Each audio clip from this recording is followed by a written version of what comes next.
மக்களே, ஃபைனலி வினோத் அவர்கள் மணி பாக்ஸ் எடுத்துட்டு கிளம்பியாச்சு. அதுக்கான ப்ரோமோல அரோரா சிரிச்சிருப்பாங்க அப்படின்னு சொல்லிட்டு எடிட்டிங்லேயே வச்சு எல்லாருமே செஞ்சிருப்பாங்க அரோராவை. ரியலி இது உண்மையா? எனக்கு லைவ் பார்த்துருக்கேன் 24/7 நான் லைவ் பார்த்துருக்கேன். அதில் என்ன நடந்துச்சுன்னு தெரியும். ஒரு ப்ரோமோ வச்சு எப்படி எல்லாரும் அரோராவை ப்ளே பண்ணுறீங்கன்னு எனக்கு கண்டிப்பாக தெரில. ஆக்சுவலி மணி பாக்ஸை அரோரா தான் எடுக்க போனாங்க. ஃபுல் டிஸ்கஷன் முடிச்சுட்டு லாஸ்ட்டில் வந்துட்டு அவங்க வந்து விக்ரமையும் பிரவீனையும் கூட்டு வந்து நிறுத்திருப்பாங்க. நான் எடுக்க போகிறேன் சீரியஸாக அப்படின்னு சொல்லிட்டு அந்த இடத்துல அவங்க தூக்கிட்டு கண்டிப்பாக வச்சிருப்பாங்க. அவங்க ஒரு நர்வஸில், ஏன்னா டிடிஎஃப் வின்னர் இவ்வளோ தூரம் வின் பண்ணிட்டு இப்போ பாதியில் போகிறோமே அப்படின்னு ஒரு நர்வஸில் வச்சிருப்பாங்க. லாஸ்ட் ஒரு 5 நிமிஷம் விட்டுருந்தா கண்டிப்பாக அரோரா எடுத்திருப்பாங்க. ஆனால் வினோத் அவர்களுக்கும் அரோராக்கும் பக்கத்தில் கூட சம்மந்தம் இல்லை. வினோத் வந்து உள்ளே வந்துட்டு அல்வா சாப்பிட்டுட்டு இருந்தாரு.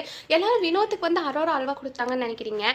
உண்மையாலுமே சீரியஸாக சொல்லணும்னா அரோராக்கு தான் வினோத் அவர்கள் அல்வா கொடுத்தாங்கன்னு என்னோட கருத்து. வேகமாக வெளியே வருவார், எங்கே அரோரா அமௌண்ட் எடுத்துருவாளோ அப்படின்னு சொல்லிட்டு வந்துட்டு அரோரா போதும்னு சொல்ல வேணும்னே 4-5 வாய் அல்வா ஊட்டிக்கிட்டே இருப்பார். கடைசியில் அரோரா வந்து கேட்பா, எடுத்துட்டுமா அப்படின்னு சொல்லிட்டு லாஸ்ட்டில் கேட்கும்போது கூட அவர் வந்து நான் எடுக்கிறேன் அப்படின்னு சொல்லிட்டு எடுக்கும்போது எல்லாரும் ஓகே சும்மா எடுக்கிறாங்க அப்படின்னு நினைக்கும்போது கடைசியில் அனௌன்ஸ் பண்ணதுக்கப்புறம் தான் தெரியும் உண்மையாலுமே அவர் எடுத்துட்டாரு அப்படின்னு சொல்லிட்டு. அது மட்டும் இல்லாமல் எல்லாரும் அரோரா தான் காரணம் சொல்கிறீங்க.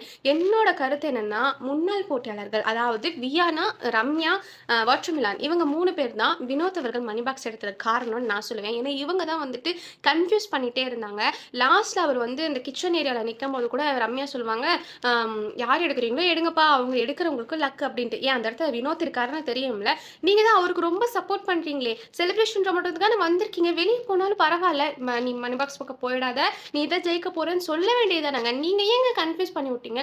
கடைசியில் வினோத் போகும்போது வந்துட்டு வியானா, வினோத் தான் டைட்டில் வின்னர், டைட்டில் நீ சப்போர்ட் பண்ணியா, வெளியே போய் பார்த்துட்டு வந்தாச்சு, வினோத் அவர்களுக்கு எவ்வளோ ஃபேன்ஸ் இருக்காங்கன்னு பார்த்துட்டு வந்தாச்சு. பார்த்துட்டு வந்ததுக்கப்புறம் என்னது, ஓகே இப்போ இந்த செகண்டில் நம்ம சப்போர்ட் பண்ணனா இந்த ஃபேன்ஸ் எல்லாம் நம்மளை ஃபோக்கஸ் பண்ணுவாங்கன்னு ஒரு கணக்கு போட்டு நீ எல்லாம் பிளான் பண்ணி இந்த கேம் நீ இருக்கும் போதே விளையாண்டுருந்தீங்கன்னா பரவாயில்ல, நீ வெளியே போயிருக்க மாட்டேன். எதுக்குமா இப்போ வந்து செலிப்ரேஷன் லெவலில் இவ்வளோ பெரிய கேம் விளையாண்டுருக்க, எல்லாத்தையும் குழப்பி விட்டு.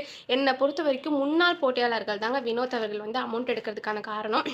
கடைசியில் கெமி சொல்லியிருப்பாங்க டோர் முன்னாடி நின்று, நீ இதான் ஓப்பனாகவே சொல்லியிருப்பாங்க, நீ இதான் ஜெயிக்க போகிற, அமௌண்ட் பக்கம் போயிடாதுன்னு. அந்த மாதிரி நீங்கள் சொல்லியிருக்க வேண்டியதானே. ரெண்டு பேரும் வினோத் அவர்கள் வெளியே போனதுக்கப்புறம் இவ்வளோ வாய் பேசினதுக்கு உள்ளே இருக்கும்போதே சொல்லியிருக்க வேண்டியதானே. செலிப்ரேஷன் ரவுண்டு தானே வந்திருக்கீங்க, இந்த மாதிரி ஒரு நல்ல விஷயத்த சொல்லிட்டு வெளியே போனாலும் பரவாயில்லன்னு சொல்லியிருக்கலாம்ல. ஆனால் குழப்பி விட்டதே நீங்கள் 2 பேர் தானே, 2 பேர் இல்லை 3 பேர் தானே இங்கே குழப்பி விட்டீங்க. போகும்போது எதுக்குங்க அவ்வளோ ஒரு ட்ராமா, சத்தியமாக முடியல.